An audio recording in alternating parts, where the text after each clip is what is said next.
Posisi pulau yang berada di garis terjadi pencurian ikan. Apapun dari dasar laut, cara tangkap tradisional nelayan kalah saing dengan jual ikan dari nelayan masih rendah. Nelayan Natuna dililit hutang, padahal lautnya sangatlah kaya.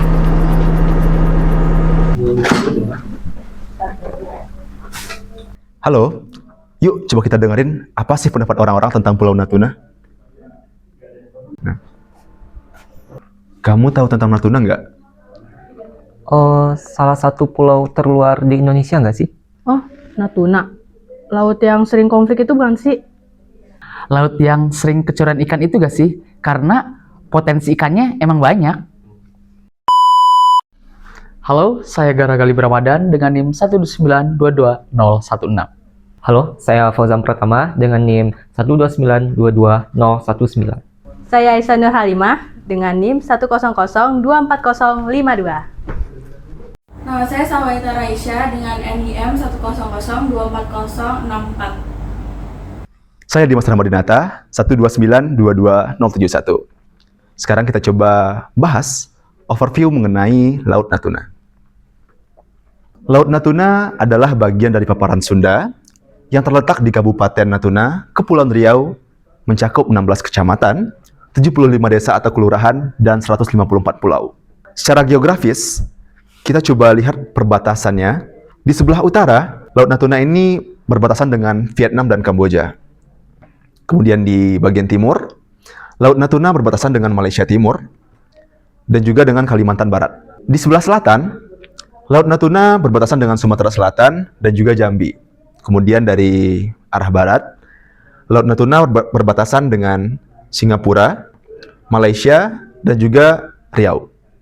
Laut Natuna memiliki luas sebesar 262.197,07 km persegi. Dan menariknya, Laut Natuna ini memiliki potensi ikan yang cukup besar, sebesar 504.212,85 ton per tahunnya, hampir 50% dari wilayah pengelolaan perikanan Region 711, yaitu terhitung dari Laut Bangka Belitung hingga utara Laut Natuna. 50% dari region ini itu dihasilkan dari Laut Natuna. Kita juga pasti sering mendengar di Laut Natuna ini terjadi konflik, entah itu pencurian ikan atau memang si Pulau Natuna yang ada di Laut Natuna ini sendiri yang diperebutkan oleh negara lain. Pada faktanya, memang bahwa sering terjadi konflik tumpang tindih antara zona ekonomi eksklusif Indonesia dan 9 Das lain dari Cina di laut bagian utara Natuna. Kemudian fakta menarik lainnya, masyarakat di Natuna ini mengenal 4 musim berdasarkan arah angin. Mereka mengenal musim dengan sebutan musim arah angin utara, arah angin timur, selatan, dan juga barat. Kenapa demikian? Kita lihat dari letak geografisnya, Natuna ini terletak di area terbuka di Samudra Pasifik, yang mana angin itu berembus dari 4 arah, utara, timur, selatan, dan juga barat. Hal ini menjadi hal yang berbeda dari pulau-pulau lainnya. Contohnya di Sumatera Barat. Nelayan di Sumatera Barat biasanya mengenal arah angin itu hanya 2 arah, yaitu seperti saat ini angin berhembus ke arah selatan atau angin ke arah utara. Hanya 2 arah, dan berbeda dengan masyarakat di Natuna yang mengenal musim itu berdasarkan 4 arah angin. Oke, sekarang kita coba bahas lebih lanjut mengenai karakteristik di Laut Natuna dan juga potensi apa aja sih yang ada di Laut Natuna. Kita akan mereview 3 paper internasional. Yang pertama dengan judul The Effect of ENSO and IOD on the Variability of Sea Surface Temperature and Rainfall in the Natuna Sea. Jurnal yang kedua dengan judul Wave Characteristic in Natuna Water during Typhoon Hagibis Event. Dan jurnal yang ketiga dengan judul The Potential Study of Fishing Area and its Relationship to Marine Security in Natuna Island. Jurnal ini sebagai bahan rujukan kita untuk membahas karakteristik di Laut Natuna dan juga potensi apa aja sih yang ada di Laut Natuna. Kita akan review jurnal yang pertama dan kita akan bahas dengan beberapa bagian, yaitu bagian pendahuluan, metodologi, hasil dan pembahasan, kemudian ke bagian diskusi. Laut Natuna yang terletak di antara Samudra Pasifik dan Hindia dipengaruhi oleh fenomena iklim global seperti El Nino Southern Oscillation atau yang biasa kita kenal dengan sebutan ENSO, terjadinya La Nina dan juga El Nino, dan kemudian juga dipengaruhi oleh Indian Ocean Dipole atau yang kita sebut dengan IOD. Sini terdapat IOD negatif, fase negatif dan juga positif. Untuk ENSO sendiri itu memicu anomali suhu permukaan laut di bagian Pasifik, sedangkan IOD mempengaruhi curah hujan di Hindia. Meski keduanya diketahui mempengaruhi suhu permukaan laut, SPL, dan juga curah hujan, tapi pengaruh simultan ENSO dan IOD di Laut Natuna masih minim penelitian. Adapun tujuan penelitian atau review dari jurnal yang pertama ini, yaitu untuk mendeskripsikan pengaruh ENSO dan IOD secara bersamaan terhadap variabilitas SPL, suhu permukaan laut, dan juga curah hujan di Laut Natuna. Pada jurnal yang pertama, untuk lokasi studinya yaitu berada di antara Selat Malaka dan Laut Cina Selatan. Data yang digunakan terdapat 4 data. Yang pertama data SPL, suhu permukaan laut, data curah hujan dan angin, indeks ENSO dan juga indeks IOD. Untuk metode analisisnya, data harian dari tahun 1998 hingga 2018 diolah menjadi data bulanan dan klimatologi.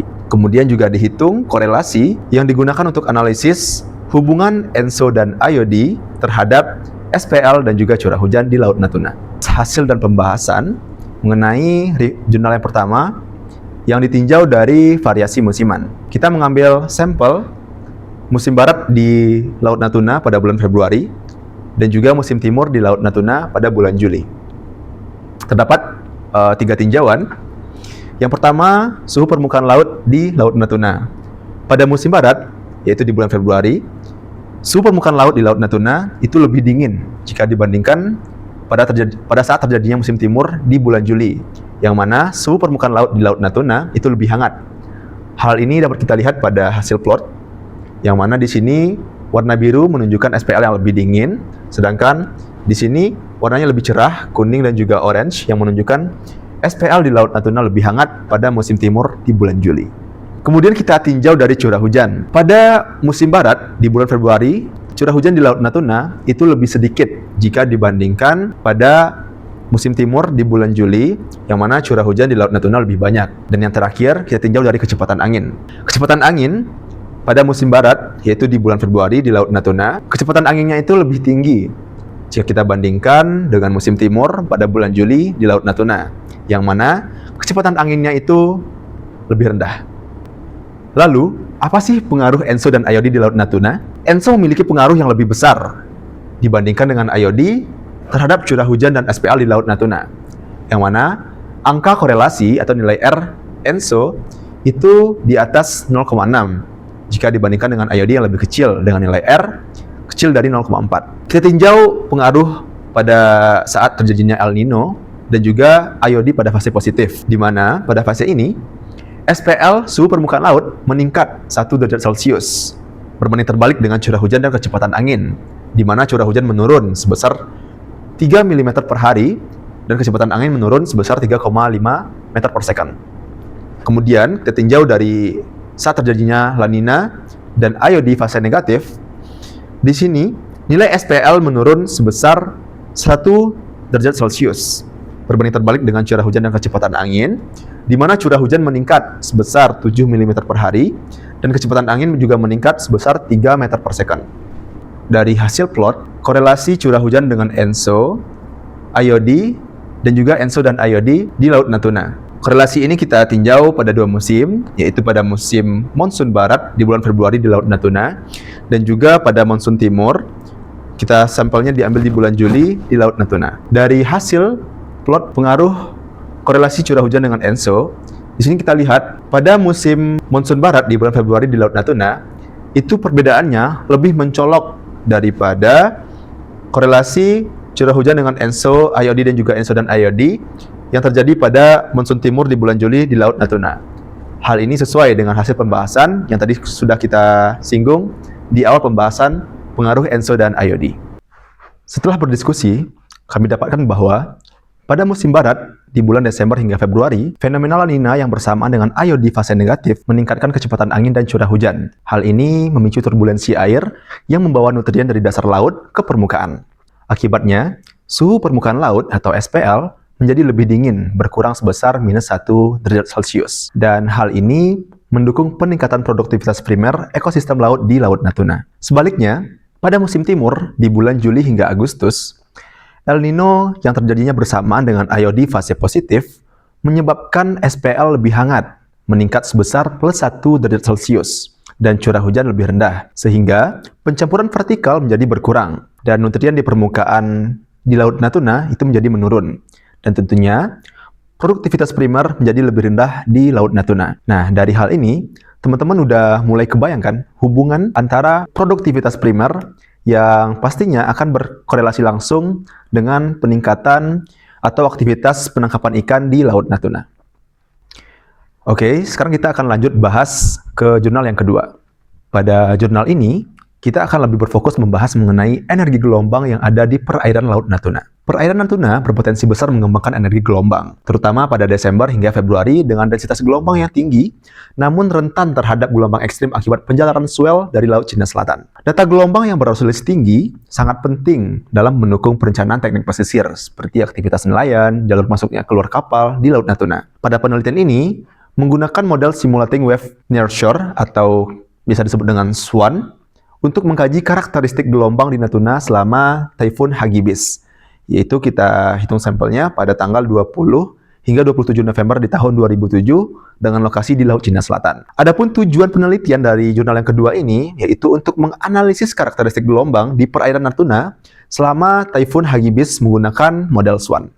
Pada jurnal yang kedua ini, untuk lokasi studinya diamati pada Laut Natuna bagian utara dan juga selatan. Kemudian untuk datanya sendiri terdapat 4 data. Yang pertama data angin, data batimetri, data nilai batas terbuka, dan terakhir data signifikan wave height atau SWH. Untuk metode analisisnya menggunakan model SWAN, Simulating Wave Nearshore, yang mana dihitung dengan persamaan keseimbangan aksi yang akan menghitung evolusi densitas aksi, suku N, dengan interaksi gelombang dan arus. Nah, di mana formula untuk suku sumbernya itu, di sini ada Sn yang menunjukkan inputan atau masukan dari angin, kemudian ada pengaruh oleh white capping, dan juga oleh pengaruh interaksi gelombang-gelombang non-linear dan sebagainya. Nah, adapun simulasi untuk SWAN ini dilakukan pada periode 1 Oktober hingga 31 Desember tahun 2007 di Laut Cina Selatan. Pada bagian hasilan pembahasan, untuk jurnal yang kedua ini, kita akan fokus melihat pada karakteristik angin dan juga gelombang di Laut Natuna. Kita tinjau sebelum terjadinya Taifun Hagibis dan juga sesudah atau selama terjadinya Taifun Hagibis. Pada saat sebelum Taifun Hagibis, kecepatan angin di Laut Natuna itu berkisar dari rentang 5 hingga maksimalnya 13 meter per second. Sedangkan kita lihat saat selama Taifun Hagibis, kecepatan anginnya lebih tinggi, yaitu maksimal 14 meter per second ke arah barat laut. Dan ini puncaknya terjadi pada tanggal 22 hingga 23 November 2007. Kemudian kita lihat pada tinggi gelombang signifikan. Sebelum Taifun Hagibis, tinggi gelombang signifikan di perairan Natuna itu dalam rentang 0,3 hingga maksimalnya 2,5 meter dengan arah ke arah barat daya. Angka ini lebih kecil jika kita bandingkan pada saat terjadinya Taifun Hagibis, di mana terjadi peningkatan tinggi signifikan gelombang sebesar 1 meter dengan maksimalnya tinggi gelombang signifikannya yaitu sebesar 3,5 meter dengan arahnya ke arah selatan. Kemudian yang terakhir, posisi Taifun Hagibis sebelum Taifun Hagibis itu berada di barat Filipina, mengalami pergerakan ke arah Laut Cina Selatan dengan intensitas Taifun Hagibisnya dari rendah hingga level sedang. Sedangkan jika kita bandingkan selama terjadinya Taifun Hagibis, posisi Taifun Hagibis ini bergerak ke arah barat Laut Cina Selatan dengan intensitas Taifun Hagibis yang cukup tinggi. Oke, sekarang kita coba tinjau melalui distribusi tinggi gelombang signifikan di Laut Natuna. Kita amati pada tiga titik pertama, yaitu pada P1, P3, dan P5 yang berada di bagian utara Kepulauan Natuna di sekitar Kepulauan Sumbi Besar dan juga Pulau Anambas. Untuk 3 titik ini, P1, P3, dan P5, nilai tinggi signifikan gelombangnya dalam rentang 0,6 hingga 2,5 meter. Angka ini lebih besar jika kita bandingkan dengan 3 titik di bagian selatan, yaitu pada titik P2, P4, dan P6, yang mana tinggi gelombang signifikannya itu berkisar dari 0,5 hingga 1,6 meter. Lalu kenapa sih terjadi perbedaan tinggi gelombang di antara dua bagian pengamatan ini? Jika kita lihat peta ini, bahwa titik P1, P3, dan P5 itu langsung berinteraksi dengan pergerakan Taifun Hagibis atau terbuka. Nah, sehingga pada bagian ini, tinggi gelombang signifikannya itu lebih tinggi. Lalu kenapa pada titik P4, P2, dan P6 lebih kecil di bagian selatannya? Hal ini karena bagian selatan terlindung oleh daratan, berada di balik pulau. Sehingga tiga titik ini, titik P2, P4, dan P6, tidak berinteraksi langsung dengan pergerakan Taifun Hagibis dari arah Laut Cina Selatan. Kemudian, tinggi gelombang signifikan di Laut Natuna itu juga dipengaruhi oleh gelombang dari lintang tinggi yang berasal dari Laut Cina Selatan. Dan pada saat kejadian topan Hagibis, topan tersebut menyebabkan peningkatan tinggi gelombang signifikan yang ekstrem dan berbahaya, terutama pada tiga titik di arah utara yang langsung berinteraksi, yaitu titik P1, P3, dan juga P5 di Laut Natuna. Setelah kami berdiskusi mengenai jurnal yang kedua, dapatkan bahwa selama musim angin barat, hembusan angin yang kuat di wilayah utara Natuna menyebabkan peningkatan yang lebih tinggi terhadap gelombang signifikan atau SWH dibandingkan wilayah selatan. Kemudian, tinggi gelombang signifikan ini juga dapat pengaruh tambahan dari topan Hagibis yang meningkatkan tinggi gelombang hingga 1 meter. Kondisi ini mengakibatkan terjadinya percampuran kolom air yang lebih intens di bagian utara. Dan tentunya, akibat pencampuran air yang lebih intens ini membuat nutrien dari dasar naik ke permukaan dan memperkaya konsentrasi klorofil A di permukaan Laut Natuna. Hal ini tentu akan mendukung peningkatan produktivitas biologis di Laut Natuna dan menjadikan wilayah di perairan Natuna ini sebagai habitat potensial bagi ikan-ikan pelagis kecil. Gelombang tinggi juga berpengaruh atau menghasilkan risiko untuk keselamatan bagi para nelayan lokal yang bergantung pada kapal kecil. Sehingga perlu langkah mitigasi untuk meningkatkan keselamatan dan juga efisiensi perikanan di wilayah perairan Natuna. Sekarang kita masuk ke review jurnal yang terakhir. Di sini kita akan bahas mengenai potensial ikan yang ada di perairan Natuna. Dan kita akan coba hubungkan dengan dua jurnal sebelumnya yang membahas tentang ENSO, IOD, dan juga karakteristik gelombang di perairan Natuna. Dan kita akan coba lihat apa sih pengaruhnya terhadap potensial ikan yang ada di perairan Natuna. Perairan Natuna memiliki potensi perikanan yang besar yang dipengaruhi oleh distribusi klorofil A atau produktivitas primer dan juga dipengaruhi oleh SPL suhu permukaan laut sebagai indikator utama keberadaan ikan. Nelayan tradisional sering menentukan lokasi penangkapan ikan secara manual. Hal ini karena keterbatasan sumber daya manusia dan bisa dibilang sebagai habit atau kebiasaan yang turun-temurun. Perairan Natuna juga menghadapi ancaman penangkapan ikan secara ilegal. Untuk meningkatkan keamanan, diperlukan strategi keamanan maritim berbasis data oceanografi seperti klorofil A dan juga suhu diperlukan untuk meningkatkan efektivitas penangkapan ikan dan melindungi sumber daya perikanan di perairan Natuna. Adapun tujuan penelitian dari jurnal yang terakhir ini atau jurnal yang ketiga yaitu untuk melakukan pemetaan daerah potensial penangkapan ikan di Natuna berdasarkan musim yang bermanfaat untuk pengelolaan perikanan dan mencegah illegal fishing dan juga tentunya untuk membantu nelayan di perairan Natuna untuk menentukan lokasi penangkapan ikan yang lebih baik. Pada jurnal yang ketiga ini, dari lokasi studinya, yaitu berada di sekitar Kepulauan Natuna Besar dengan 3 data yang dipakai. Yang pertama ada data SPL, data konsentrasi klorofil A, dan juga data warna perairan laut. Rentang data yang digunakan yaitu selama 1 tahun, dari bulan Januari 2018 hingga bulan Desember 2018. Adapun metode analisis yang digunakan, yaitu dengan memproyeksikan data, 3 data ini, ke website WGS84 World Geodetic System di website CDES. Dan kemudian di-set rentang SST atau Sea Surface Temperature di rentang 25 derajat Celcius hingga 31 derajat Celcius. Dan juga untuk klorofil A-nya sendiri dalam rentang 0,1 mg per meter kubik hingga 1,2 mg per meter kubik menggunakan ER Mapper. Kemudian dibuat kontur SST sebesar 0,5 derajat Celcius dan juga klorofil dengan konsentrasi sebesar 0,2 mg per meter kubik dengan menggunakan ArcGIS. Setelah melakukan proyeksi data ini, 3 langkah ini akan dianalisis perpotongan kontur SST, Sea Surface Temperature, dan klorofil yang nantinya akan berguna untuk menentukan area perikanan yang potensial. Untuk hasil pembahasan pada jurnal yang ketiga ini, kita coba tinjau dari segi klorofil A. Kita bandingkan pada musim barat, musim terjadinya hujan, Desember, Januari, Februari, DJF, dan musim timur, kemarau, di JJA, Juni, Juli, dan Agustus. Pada musim barat, musim hujan, konsentrasi klorofil itu cenderung tinggi di perairan Natuna, terutama di perairan dari dekat pulau.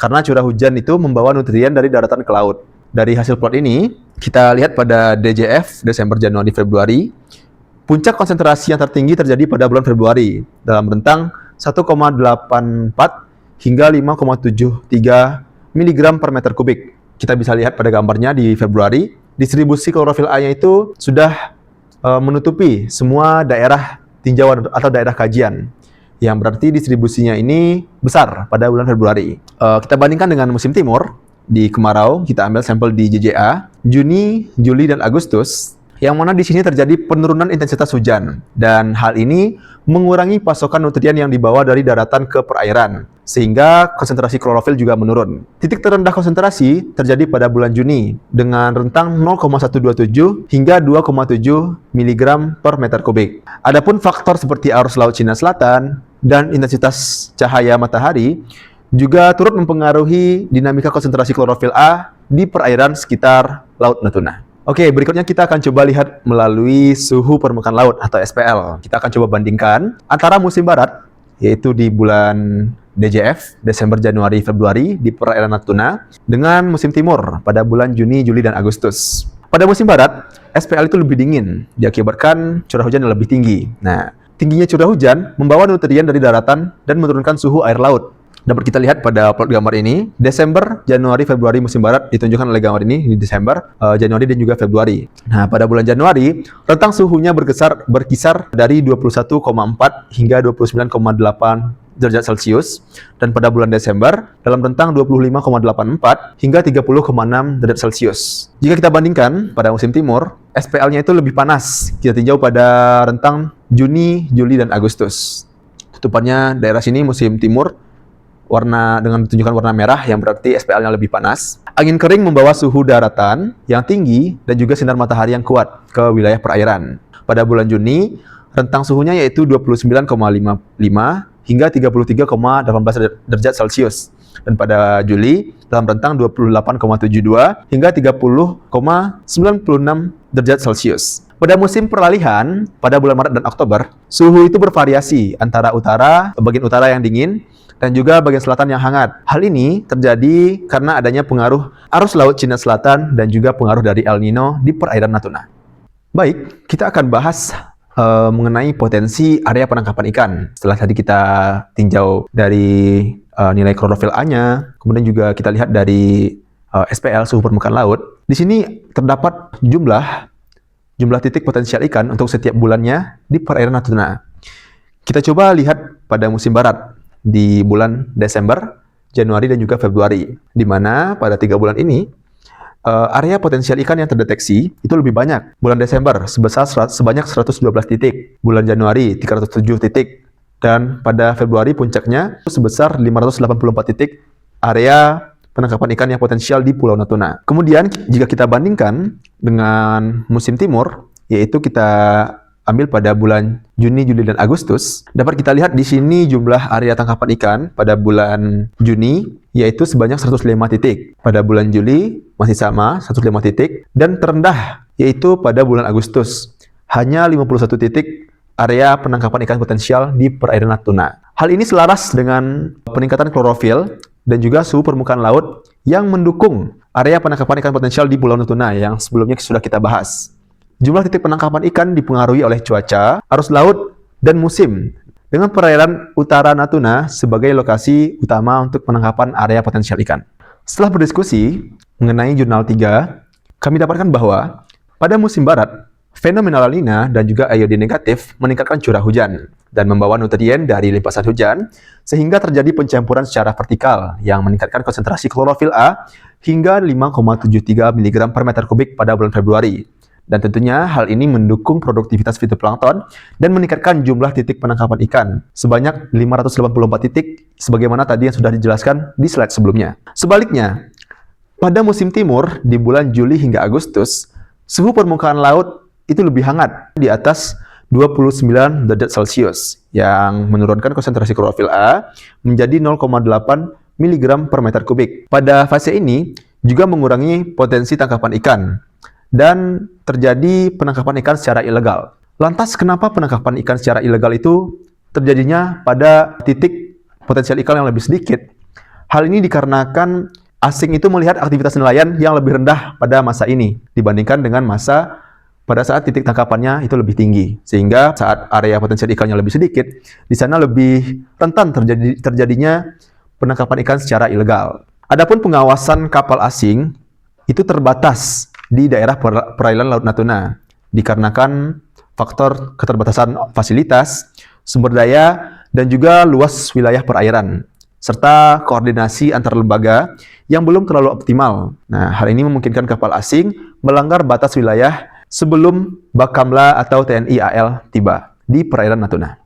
Oke, adapun kesimpulan yang kami dapatkan setelah mereview 3 jurnal atau paper internasional mengenai IOD, ENSO, gelombang, dan juga potensial ikan di perairan Natuna, kami peroleh kesimpulan bahwa pola musiman yang dipengaruhi oleh ENSO dan IOD akan mempengaruhi curah hujan, suhu permukaan laut, kecepatan angin, gelombang, dan juga ketersediaan nutrien di perairan Natuna, yang secara langsung berkorelasi mempengaruhi produktivitas perikanan di Laut Natuna. Gelombang tinggi yang terjadi pada musim barat dapat meningkatkan pencampuran nutrien secara vertikal, namun menjadi tantangan bagi keselamatan dan efisiensi operasional perikanan. Kemudian variasi musiman dalam produktivitas primer menciptakan fluktuasi potensi tangkapan ikan, yang memerlukan strategi pengelolaan perikanan berbasis data untuk menjaga keberlanjutan potensial atau area potensial penangkapan ikan di Laut Natuna.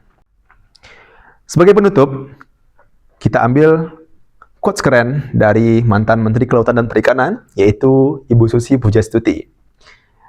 Beliau berkata, Tuhan itu adil dan akbar, maha besar. Ikan di laut tidak perlu kita beri makan. Cukup kita biarkan hidup, kita jaga, dan kita ambil dengan cara yang benar. Keserakahan harus dihentikan. Tugas kita bersama adalah mengelola, menjaga, dan mengambil hasilnya sesuai dengan kaidah yang dibenarkan.